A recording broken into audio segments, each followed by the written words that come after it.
Well, hello. My name's Mr. Baird. Well, actually, my name's David, and I'm the son of Robert. Robert was the son of Francis. Francis was the son of William. William was the son of Colin.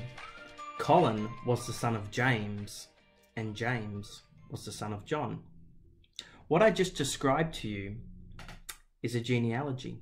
A genealogy is a list of your ancestors. It may be your dad's dad's dad, or it may be your mum's mum's mum. Anyway, today begins our adventure through the Gospel of Matthew. You see, Matthew was a close friend of Jesus, and he wrote an awesome story about Jesus' life. So over these next few weeks, we will be learning about the book of Matthew and its main character, Jesus Christ. And you guessed it right, today we're beginning in chapter 1. So I'm going to read chapter 1, verses 1 through to 17 for you today. Read with me. This is the genealogy of Jesus the Messiah, the son of David, the son of Abraham. Now, before I start, there are some tricky names in here. I don't know if maybe sometimes you meet someone with a tricky name and you struggle to say their name, but I'm going to try my best to say their name. So, Matthew chapter 1. Abraham was the father of Isaac. Isaac was the father of Jacob. Jacob was the father of Judah and his brothers. Judah the father of Perez and Zerah, whose mother was Tamar. Perez the father of Hezron, Hezron the father of Ram, Ram the father of Abinadab, Aminadab the father of Nahshon, Nahshon the father of Salmon, Salmon the father of Boaz, whose mother was Rahab. Boaz was the father of Obed, whose mother was Ruth. Obed was the father of Jesse, and Jesse the father of King David. David was the father of Solomon, whose wife had been Uriah's wife. Solomon the father of Rehoboam, Rehoboam the father of Abiyah, Abiyah the father of Asa, Asa the father of Jehoshaphat, Jehoshaphat the father of Joram, Joram the father of Azariah, Azariah the father of Jotham, Jotham the father of Ahaz, Ahaz the father of Hezekiah, Hezekiah the father of Manasseh, Manasseh the father of Amnon, Amnon the father of Josiah, and Josiah the father of Jehoiakim and his brothers at the time of the exile to Babylon. Verses 12.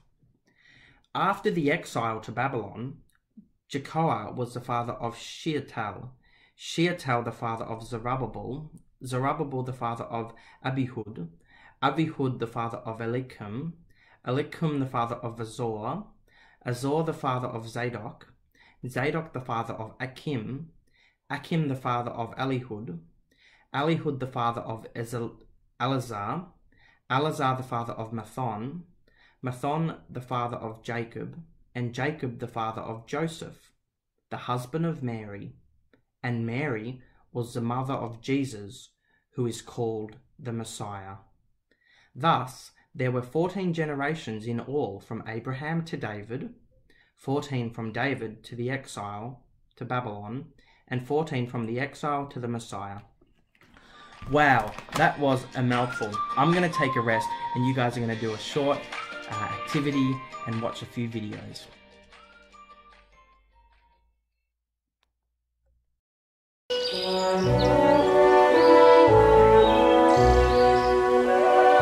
Many years ago, when I was a young man, I lived on the shores of Lake Galilee in the town of Capernaum.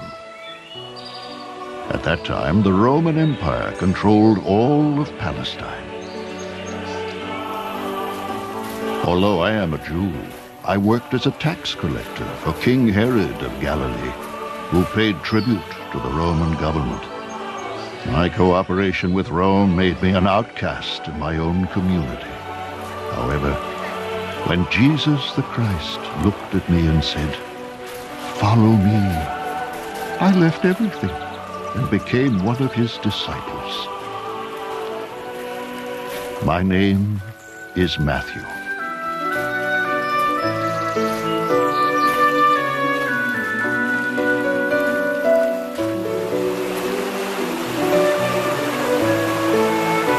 writing this gospel to show through the writings of the law, the prophets, and the Psalms that Jesus of Nazareth is the long-awaited Messiah.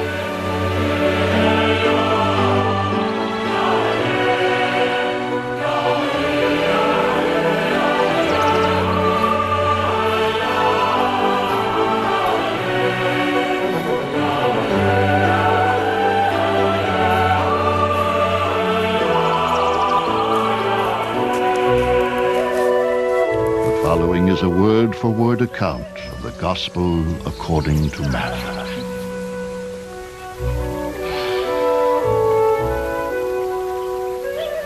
A record of the genealogy of Jesus Christ, son of David, the son of Abraham. Abraham was the father of Isaac, Isaac the father of Jacob, Jacob the father of Judah and his brothers, Judah the father of Perez and Zerah, whose mother was Tamar, Perez the father of Hezron, Hezron the father of Ram, Ram the father of Aminadab, Aminadab the father of Nahshon, Nahshon the father of Salmon, Salmon the father of Boaz, whose mother was Rahab, Boaz the father of Obed, whose mother was Ruth, Obed the father of Jesse, and Jesse the father of King David. David was the father of Solomon, whose mother had been Uriah's wife. Solomon the father of Rehoboam, Rehoboam the father of Abijah, Abijah the father of Asa, Asa the father of Jehoshaphat, Jehoshaphat the father of Jehoram, Jehoram the father of Uzziah, Uzziah the father of Jotham, Jotham the father of Ahaz, Ahaz the father of Hezekiah, Hezekiah the father of Manasseh, Manasseh the father of Amon, Amon the father of Josiah, and Josiah the father of Jeconiah and his brothers at the time of the exile to Babylon. After the exile to Babylon, Jeconiah was the father of Shealtiel, Shealtiel the father of Zerubbabel, Zerubbabel the father of Abiud, Abiud the father of Eliakim, Eliakim the father of Azor, Azor the father of Zadok, Zadok the father of Achim, Achim the father of Eliud, Eliud the father of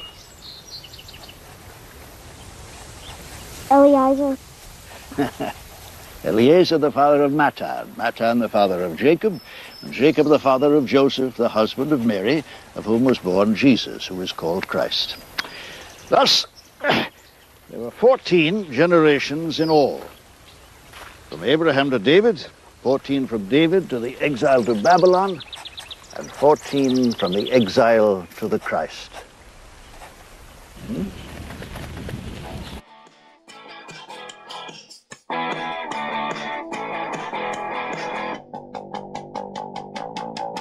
The Gospel of Matthew. If you look for it in your Bible, you might have noticed that it is located about 2/3 of the way through your Bible. And that means that a lot must have taken place beforehand. Exactly. It's called the Old Testament. In a nutshell, it narrates how God lived with man in a wonderful relationship that man suddenly ruined. I can do it myself. Yeah, and we certainly did. Murdering, stealing, and lying. But instead of giving up, God came up with an astounding plan. He chose the weakest nation among mankind to teach the proud nations a lesson. He gave these people his best tips and tricks, also called the law, and they suddenly grew very strong. He also worked supernatural powers to show them clearly that the Almighty Creator was acting on their behalf. But then after all that, it was precisely these people who deviated from these guidelines, and they were crushed by their enemies. Then there was silence for 400 years. And suddenly, there is a star in the sky. And this is the beginning of the Gospel of Matthew. You can divide Matthew's Gospel into two sections. In the first part, God comes in the form of a human to his chosen nation, Israel. But these people make it clear to him, we do not want you. And this kicks off the second part. God says, okay, so you're proud of the fact that you are my chosen people? That's true, but there's still a plan B. The fact that you are chosen doesn't mean I can't elect others. That's what the inventor had in mind anyway. If you had paid more attention to my tips, you would have realized that. And how God goes about that, we'll see in more detail in the next videos. Well, that's it for this morning's devotion. I hope you learned a lot about Jesus, who is the Messiah of both you and me. We also spent a little bit of time learning about the book of Matthew more in general. So, I have a challenge for you.